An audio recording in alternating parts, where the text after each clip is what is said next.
Hi guys, my name is Christine and I'm a dating, relationship and personal development coach. And today I'm talking about basically when you feel like the people that you like never like you and everyone that you don't like, seems to like you, basically. Now, this is something that I definitely had, especially when I was a teenager and in my early 20s. Like the people that I got crushes on never seemed to be interested. And yet the people that I didn't really like that much seemed to develop crushes on me. And sometimes, what can actually be the reason behind this is that you're treating the girls or guys that you like differently than the girls and guys that you don't. So sometimes it's kind of like weird human behavior. I guess it could be like reverse psychology in a way.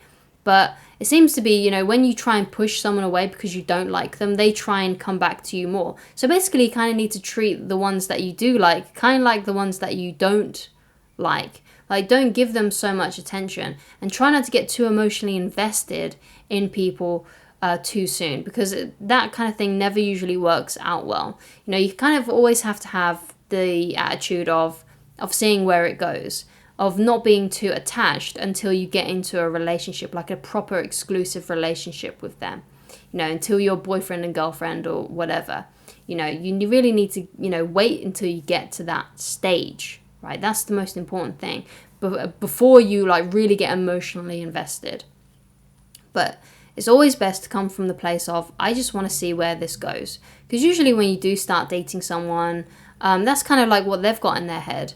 They just want to see where things go. They're not really attached to it just yet. And they're not really attached to you just yet because they haven't spent enough time with you yet.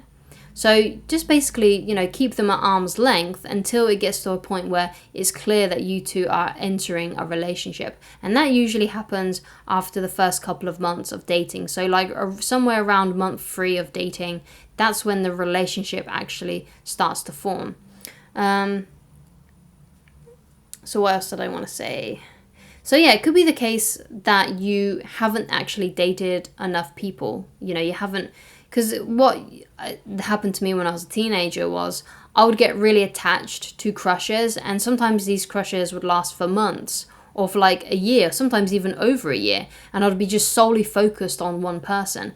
But when you're single, you shouldn't just be focusing your attention on one person, especially on that person who isn't giving any interest in you, who isn't reciprocating feelings. When you're single and you want to be in a relationship, you should be prospecting loads of different people. It shouldn't be just one.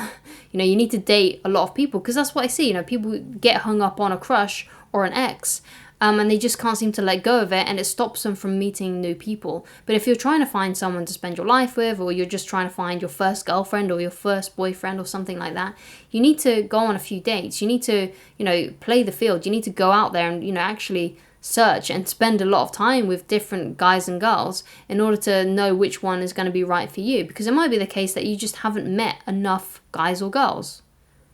Yeah, you have to date enough of them. Don't just think like, oh, I got this one crush and that's it, that I want to be with them, even though they're not reciprocating interest or something like that. Like, when it comes to dating, when it comes to finding someone to be a partner, it does take time, and sometimes you do need to go through you need to go on a lot of dates to find the right person. You shouldn't just settle for the first person that you find, whether that's just a crush or just the first date that went relatively well. You've got to really look at, the little things that are really important to you. Because you've got to be with someone who has the same kind of lifestyle as you. You've got to be with someone who has the same kind of interests most of the time. These things don't have to match up like all, 100%, but at least you've got to agree on most things like 80% of the time, especially on those things that are really, really important to you, So this could be things like marriage and having kids, those really big deal breakers. You need to really match and find someone who is the same kind of person as you, who wants the same kind of things as you. Because if you don't, you're going to end up miserable, or at least your partner's going to end up miserable because they want different things than what you do. And that's where a lot of people go wrong. Like, that's how a lot of divorces happen. People just end up in marriages with people who they're actually not really that right for, because they got attached to the way that they look, or attached to the passion or something like that. they're looking at things on a really shallow level. And then when they get into a relationship, when the really difficult things happen in life, those relationships fall apart because they've got no real solid foundation. They don't have the same values. They don't have the same interests. And it just messes things up.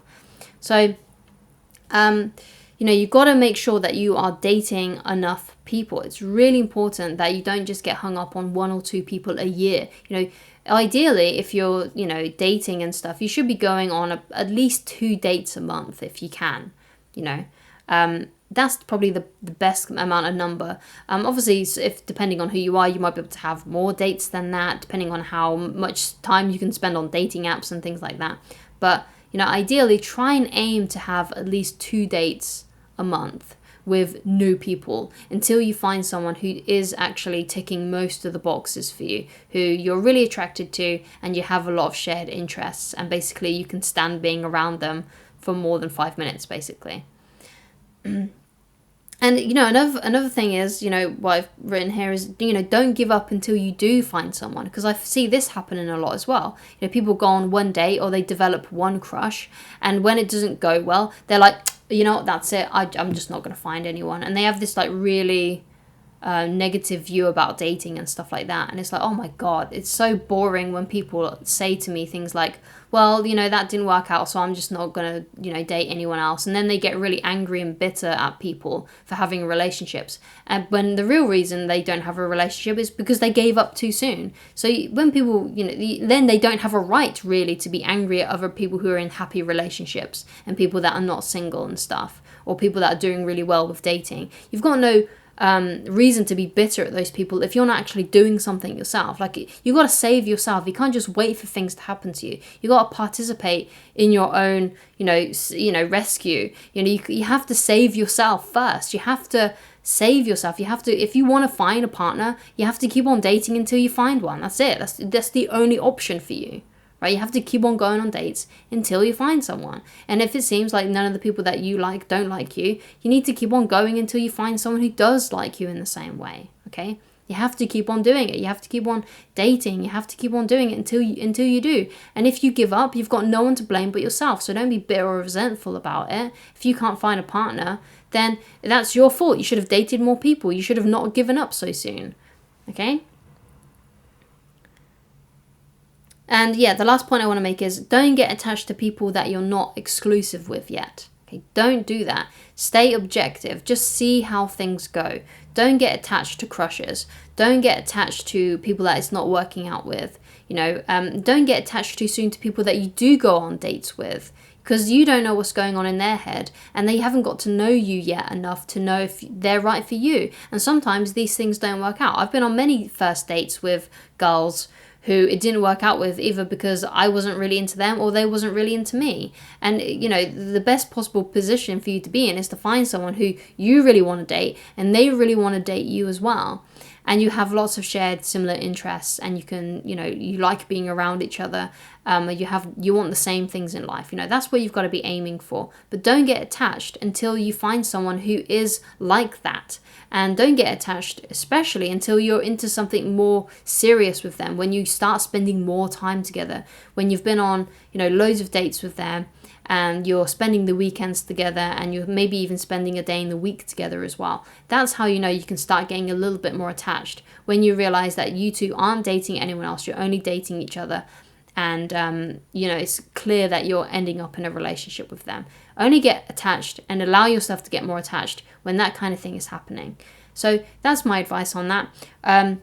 If you'd like to get in touch with me personally and if you'd like coaching with me, then please go to www.christineloveridge.com. Thank you so much for watching and I shall talk to you again very soon. Goodbye, guys.